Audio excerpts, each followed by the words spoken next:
Hello friends, मेरे channel में आपका स्वागत है। आज मैं शुरू करने वाली हूँ 2019 का यूपीपीसीएस का जो पेपर था उसको सॉल्व करने वाले हैं आज हम। तो चलिए शुरू करते हैं। इससे पहले अगर आपने मेरे चैनल को सब्सक्राइब नहीं किया तो प्लीज़ सब्सक्राइब करिएगा और शेयर और लाइक भी करिएगा। तो चलिए अब शुरू करते हैं 2019 का पेपर। तो इसमें हम जो भी स्टैटिक पोर्शन उसको ही कवर करेंगे, करंट को छोड़ के, क्योंकि करंट तो हमें अभी का पढ़ना है। तो सबसे पहले देखते हैं, ये पहला क्वेश्चन देखिए आप लोग, लिखा है आईएमएफ की नवनियुक्त प्रबंध निदेशक कौन है। तो ये हम छोड़ देते हैं, नेक्स्ट पे चलते हैं।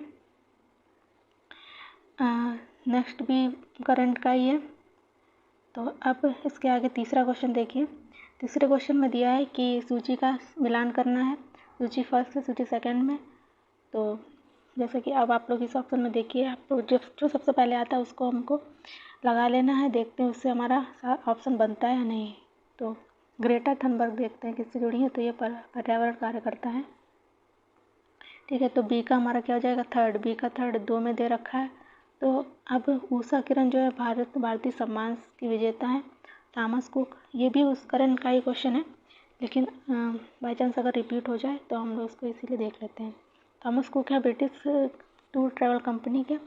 कैरी लेम हांगकांग के नेता हैं।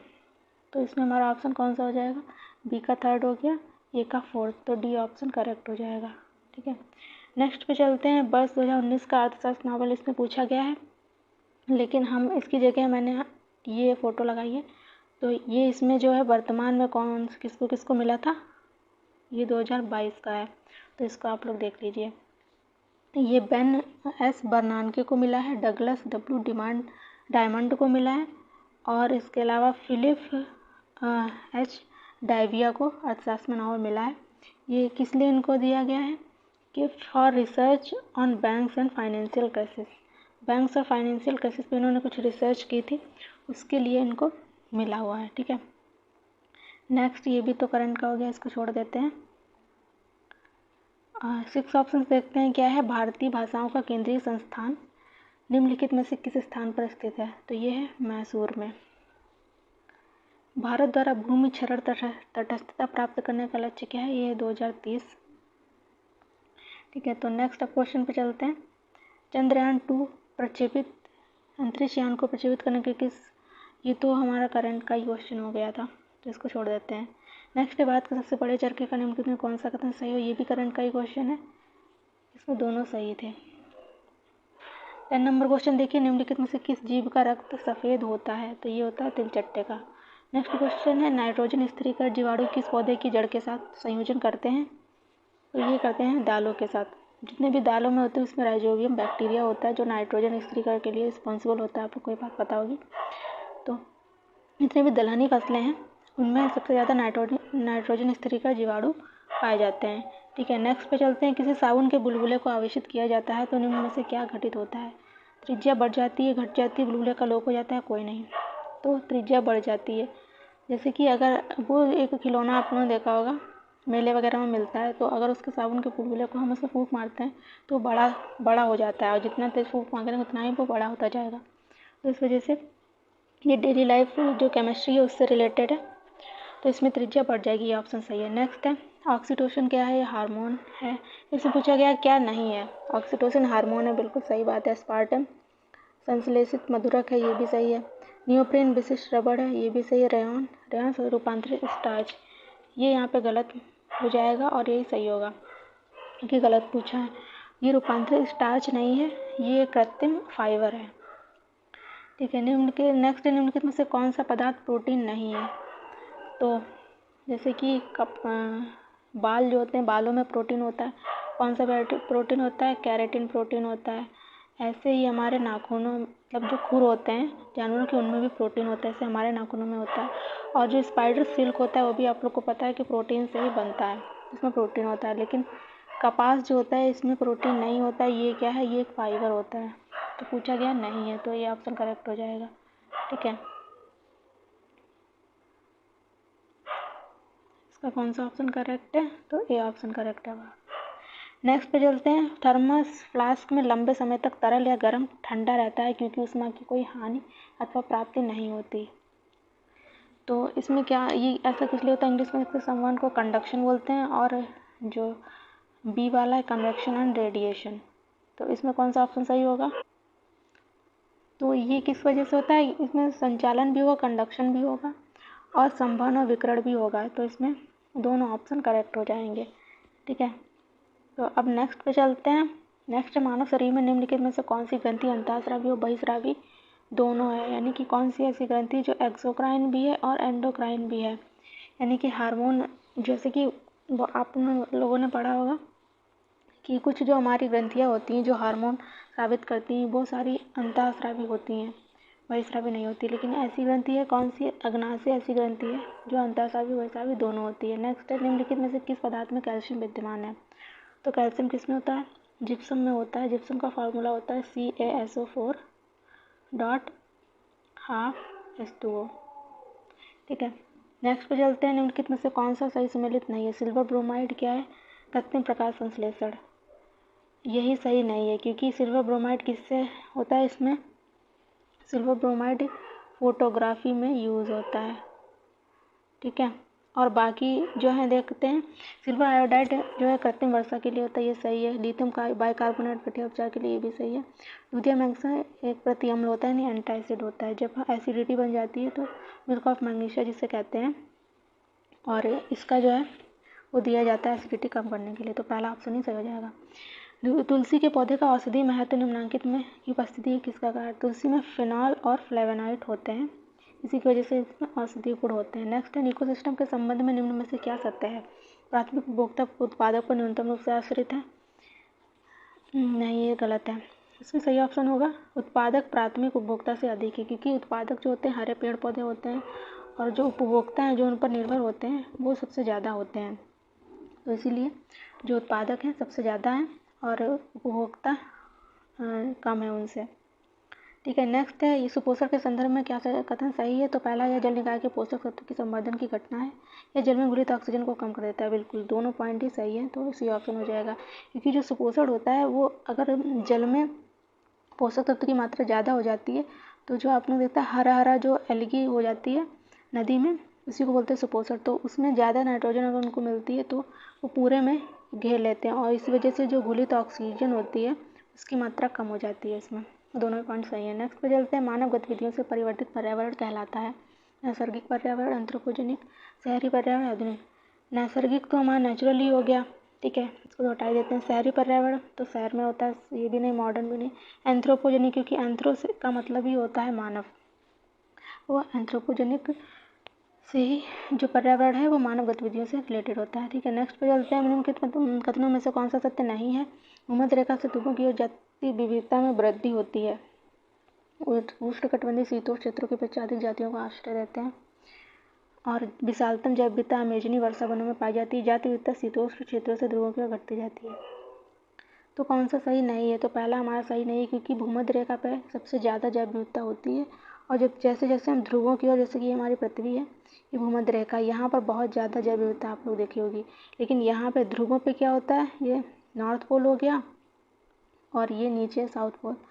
ध्रुवों पे जो बर्फ़ होती है तो वहाँ पे ज़्यादा जातियाँ जो होती हैं पाई नहीं जाती, उनमें जैव विविधता नहीं होती है। तो ध्रुवों की ओर जैसे जैसे हम बढ़ेंगे जाति विविधता हमारी कम होती चली जाएगी। लेकिन यहाँ पे क्या लिखा है कि ध्रुवों पर जाति विविधता बढ़ती है, तो यहाँ पे ये ऑप्शन गलत हो जाएगा, और ध्रुवों पर जाति विविधता बढ़ती नहीं है, कम होती है। ठीक है, नेक्स्ट पे चलते हैं, निम्नलिखित में से कौन सा वायु प्रदूषण के जैविक सूचक का उदाहरण है? तो ये है लाइकेंस।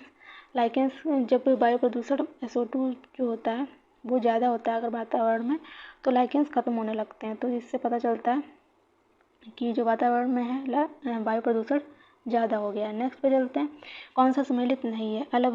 अलवणीकरण, समुद्री जल, प्रतिलोम पराशर, पेयजल, विकृतीकरण, प्रोटीन और पाश्चुरीकृत चाय।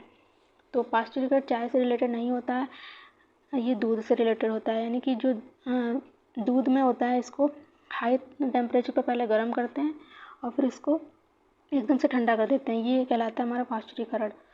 तो ठीक है, तो ये इसमें दूध में होता है। जैसे कि आप दूध का पैकेट कभी खरीद के लाते हैं तो उसमें पीछे लिखा होता है कि पाश्चराइज्ड मिल्क, ताकि वो ज़्यादा लंबे समय तक उसको रखें तो ख़राब ना हो।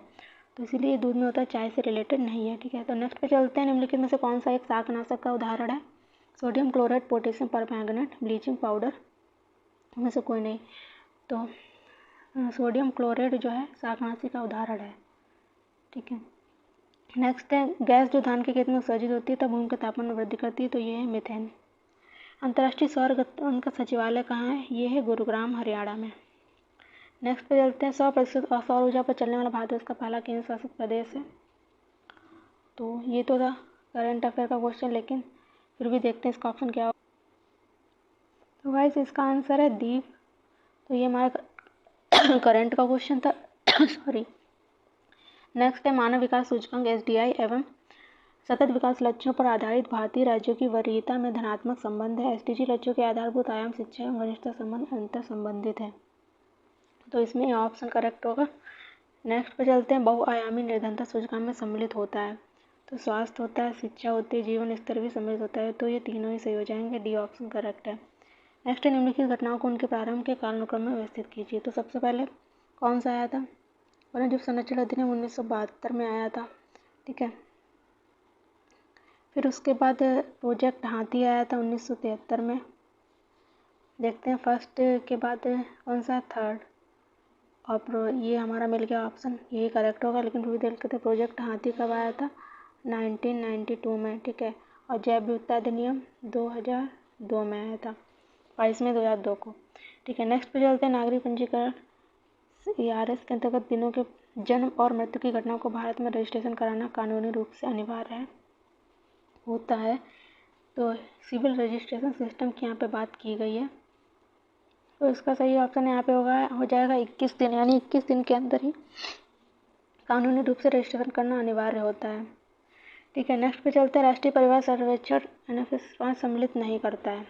तो इसमें क्या होता है? उक्त रक्तचाप, मधुमेह, मृत्यु का पंजीकरण भी होता है, लेकिन HIV परीक्षण इसमें नहीं होता है। नेक्स्ट है पर्यावरणीय कुजनेट्स वर्क, पर्यावरणीय क्षति एवं प्रति व्यक्ति GDP के मध्य दर्शाता है। इस पर्यावरणीय कुजनेट्स वक्र का आकार कैसा होता है? तो ये होता है उल्टा U आकार का, ऐसा।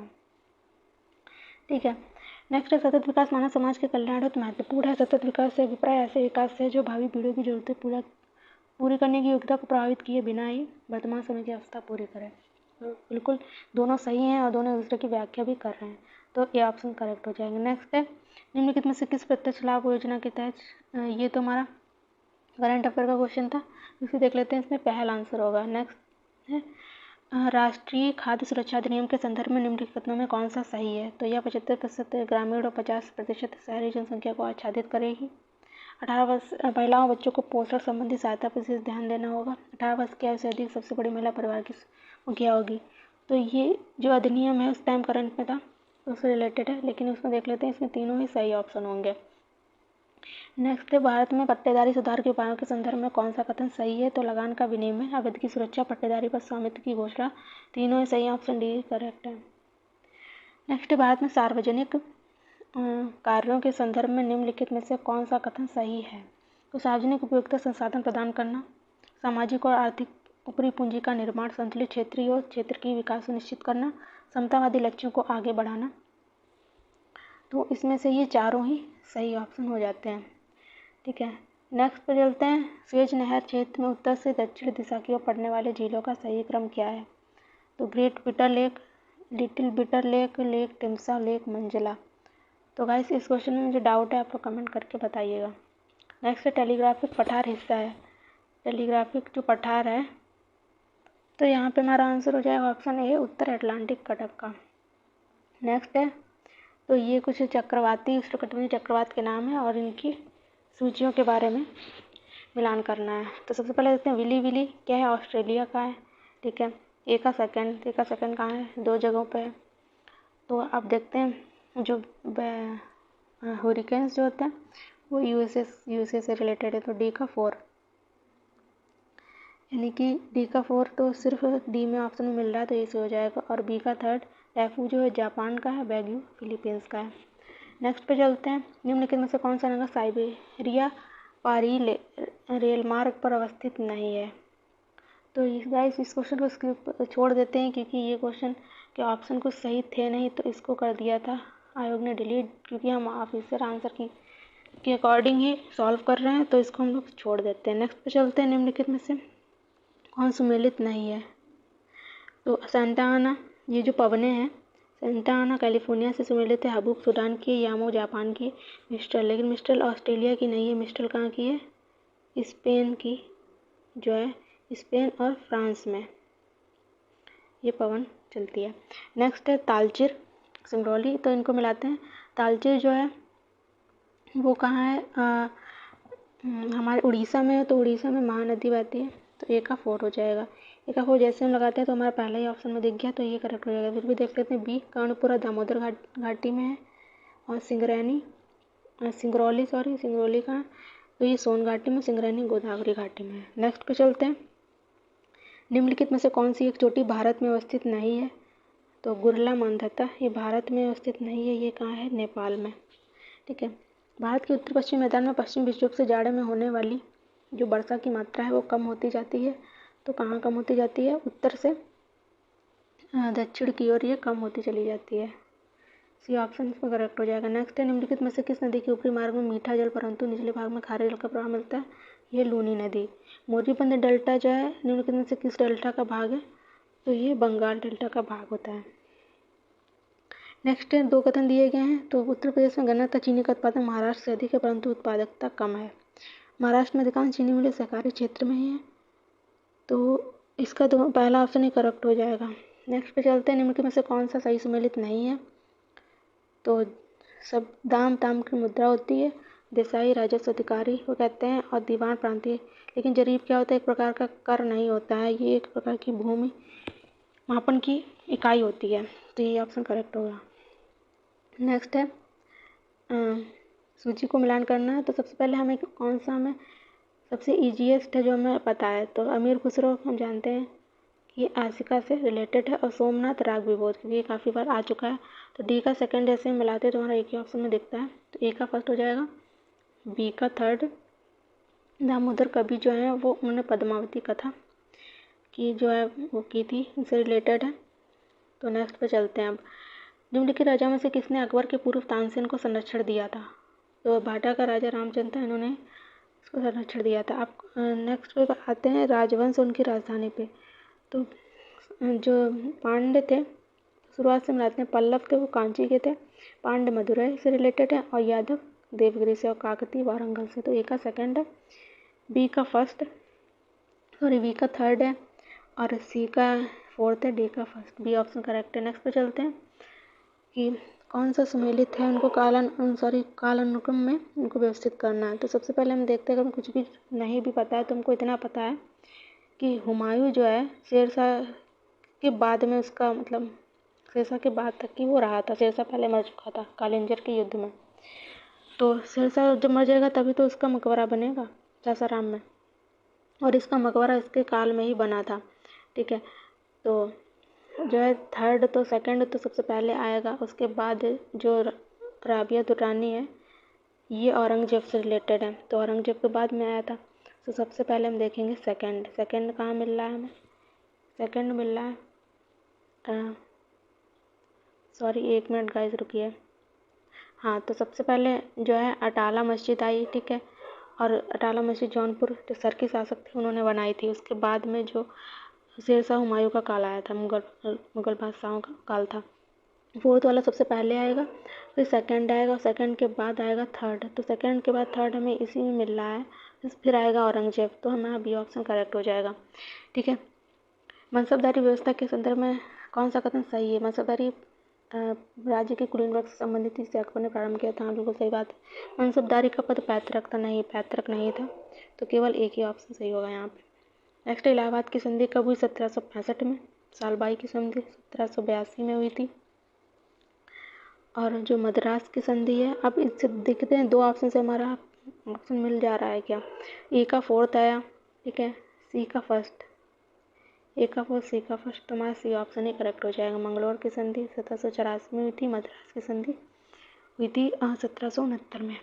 नेक्स्ट है, उनको कालानुक्रम में व्यवस्थित करना है। तो गाइस पीसीएस एग्ज़ाम में आपको जो है ईयर और उनका जो टाइम पीरियड होता है हिस्ट्री का, वो आपको आना ज़रूरी चाहिए, क्योंकि उससे रिलेटेड काफ़ी क्वेश्चन आपके मिलते हैं। तो सबसे पहले हम देखेंगे, सबसे पहले सविनय अवज्ञा आंदोलन हुआ था, कब हुआ था, 1930 में। उसके बाद उसके बाद आया था गांधी इरविन पैक्ट, 1931 में, जब गांधी इरविन पैक्ट हुआ था उसके बाद ही तुरंत पूना पैक्ट हुआ था 1932 में। ठीक है, फिर क्रिप्स मिशन सबसे लास्ट में आया था। सबसे लास्ट में यही दो चीज़ें हैं। सबसे पहला कौन सा, फोर्थ वाला, तो हमारा सी ऑप्शन ही करेक्ट हो जाएगा। क्रिप्स मिशन 1942 में, मार्च 1942 में आया था। ठीक है, नेक्स्ट है सैनिक प्रशासन 1905 के संदर्भ में कौन सा कथन सही है। लॉर्ड कर्जन ने प्रांतीय सीमा को पुनर्गठित करने का निर्णय लिया। पूर्वी बंगाल और असम नामक एक नया प्रांत बनाया गया है, तो दोनों ऑप्शन ही करेक्ट हैं। नेक्स्ट है मुस्लिम लीग एवं भारतीय राष्ट्रीय कांग्रेस के बीच राजनीतिक गतिरोध दूर करने के लिए CR फार्मूला किसने अपनाया था। तो ये काफ़ी इजीएस्ट क्वेश्चन इसको मानेंगे, क्योंकि CR में ही इनका नाम ही इनको दे दिया गया। तो चित्तरंजन सी राजगोपालाचारी इनका पूरा नाम है, तो इनके नाम पे CR फार्मूला आया था। नेक्स्ट है the rise and growth of economic nationalism in India के लेखक कौन थे, तो बिपिन चंद्र है। इसके बाद निम्नलिखित में से भारत के संविधान की किसमें पर्यावरण संरक्षण एवं संवर्धन तथा वन अन्य जीवन की रक्षा के प्रावधान पाए जाते हैं। तो नीति निर्देशक तत्वों में भी पर्यावरण से रिलेटेड 48 आर्टिकल है, और मूल कर्तव्यों में भी हमारा जो है ये दिया गया है कि हमें पर्यावरण की रक्षा करनी चाहिए। तो दोनों ही सही हो जाएंगे। हाँ, तो गाइस यहाँ पे वीडियो को करते हैं एंड, नहीं तो वीडियो ज़्यादा लंबा हो जाएगा। अब नेक्स्ट क्वेश्चन हम करेंगे नेक्स्ट वीडियो में। तब तक के लिए पढ़ते रहिए, देखते रहिए, और हमें चैनल को प्लीज़ सब्सक्राइब करिए और शेयर करिए। Thank you guys.